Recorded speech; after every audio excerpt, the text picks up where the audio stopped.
Hello friends, எல்லாருக்கும் வணக்கம். இன்றைக்கி நம்ம என்ன பார்க்க போகிறோம் அப்படின்னா, காலையில் செஞ்ச உப்புமா மீதி இருந்துச்சு அப்படின்னா அதை வேஸ்ட் பண்ணாமல் அதை ஒரு சூப்பரான ஸ்நாக் ரெசிபியாக எப்படி பண்ணுறது அப்படின்னு தான் பார்க்க போகிறோம். இதோட வெறும் உருளைக்கிழங்கு மட்டும் சேர்த்து சூப்பரான பொட்டேட்டோ ஃபிங்கர்ஸாக நம்ம செய்ய போகிறோம். இது ரொம்ப ரொம்ப ஈஸியாக பண்ணலாம். இப்போ லாக்டவுன் டைமில் பெரும்பாலும் எல்லாரோட வீடுகள்லையும் நம்ம காலையில் பிரேக்ஃபாஸ்ட் உப்புமா பண்ணுவோம். அந்த உப்புமா மீதி ஆயிடுச்சு அப்படின்னா அதை வேஸ்ட் பண்ணாமல் சாயங்காலம் இந்த மாதிரி சூப்பரான ஸ்நாக்காக ரெடி பண்ணி கொடுங்க. வெளியில் ரொம்ப கிறிஸ்பியாகவும் உள்ள நல்லா சாஃப்டாகவும் இருக்கும். குழந்தைங்களுக்கு ரொம்ப ரொம்ப பிடிக்கும். இதை நீங்கள் லெஃப்ட் ஓவர் உப்புமாவில் பண்ணீங்க அப்படின்னு சொன்னால் யாருமே நம்ப மாட்டாங்க. அந்த அளவுக்கு ரொம்ப நல்லாயிருக்கும்.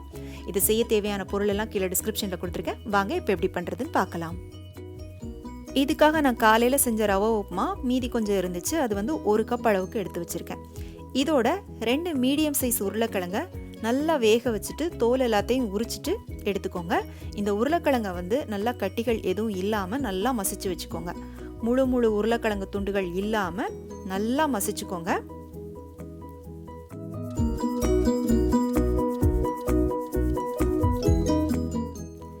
இந்த மாதிரி நல்லா மசிச்சு ரெடி பண்ணி எடுத்து வச்சுக்கோங்க. இப்போ இந்த ரவை பார்த்தீங்கன்னா உப்புமாவுக்கு தேவையான பக்குவத்தில் இருக்குது.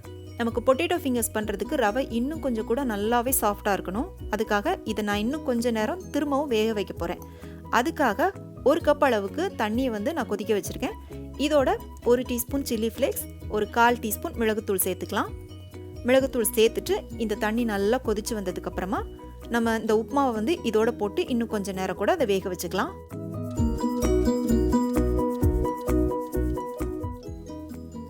இப்போ தண்ணி நல்லா கொதிச்சிருச்சு. இப்போ இதில் நம்ம எடுத்து வச்சிருக்கிற உப்புமாவை போட்டுக்கலாம். போட்டுட்டு நல்லா கிளறி விட்டுக்கோங்க.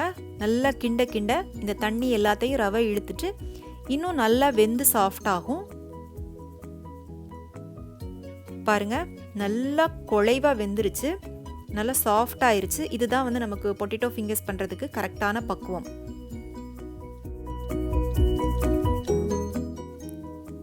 இப்போ இதில் இருந்து கொஞ்சமாக எடுத்து உங்கள் கையில் உருட்டி பார்த்தீங்க அப்படின்னா ரவை கையில் ஒட்டாமல் நல்லா சாஃப்டாக உருண்டு வரணும். பாருங்கள், கையில் ஒட்டவே இல்லை. இப்போ இது ரெடி ஆயிடுச்சு. இதை இப்போ வேற ஒரு பாத்திரத்துக்கு மாற்றிட்டு நல்லா ஆற விட்டுக்கலாம். ரவை நல்லா ஆறுனதுக்கு அப்புறமா நம்ம ஏற்கனவே வேக வச்சு மசிச்சு வச்ச உருளைக்கிழங்கு இதோட சேர்த்துக்கலாம்.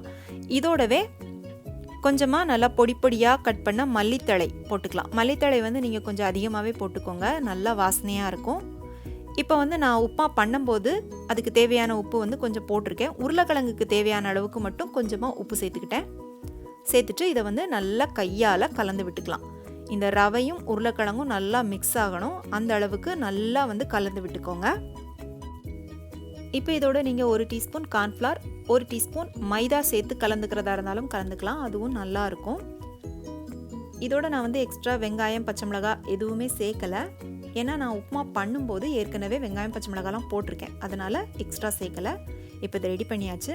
இப்போ கையில் கொஞ்சமாக எண்ணெய் தொட்டுட்டு இதிலேருந்து கொஞ்சமாக எடுத்துகிட்டு நம்ம ஃபிங்கர்ஸ் மாதிரி நல்லா நீளமாக இதை உருட்டிக்கலாம். நான் உங்களுக்கு செஞ்சு காமிக்கிறேன். பாருங்கள், இந்த மாதிரி கொஞ்சம் மெல்லிஸாக நீளமாக உருட்டி ரெடி பண்ணி வச்சுக்கோங்க. இப்போ இதெல்லாத்தையும் ரெடி பண்ணி வச்சாச்சு. இப்போ எண்ணெயை சூடு பண்ணிவிட்டு நம்ம இது எல்லாத்தையும் ஃப்ரை பண்ணி எடுத்துக்கலாம். எண்ணெய் நல்லா சூடு பண்ணிக்கோங்க ஃபஸ்ட்டு. அதுக்கப்புறமா அடுப்பை கொஞ்சம் மீடியம் ஃப்ளேமில் வச்சுட்டு இந்த ஃபிங்கர்ஸ் எல்லாத்தையும் அதில் போட்டுட்டு நீங்கள் ஃப்ரை பண்ணி எடுத்துக்கோங்க. எண்ணெய் எப்போவுமே ஒரே சீரான சூடில் இருக்கிற மாதிரி வச்சுக்கோங்க. இல்லைனா உங்களுக்கு இது பிரியறதுக்கு சான்ஸ் இருக்குது.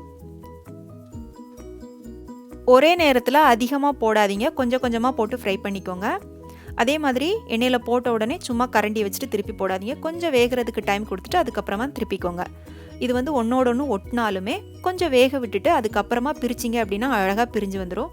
பாருங்கள், நான் கொஞ்சம் வெந்ததுக்கு அப்புறமா அதை பிரித்து விட்டுருக்கேன். எவ்வளோ அழகாக பிரிஞ்சு வருதுன்னு. இதுவே நீங்கள் அது வேகிறதுக்கு முன்னாலே அதை பிரித்து விட ட்ரை பண்ணிங்க அப்படின்னாலும் இது உடையிறதுக்கு சான்ஸ் இருக்குது. இப்போ இதை திருப்பி போட்டுக்கலாம். பாருங்கள், நல்லா செவந்து வந்துருச்சு.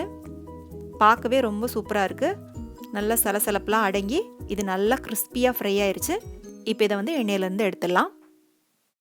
பாருங்கள், பார்க்கவே ரொம்ப சூப்பராக இருக்குது.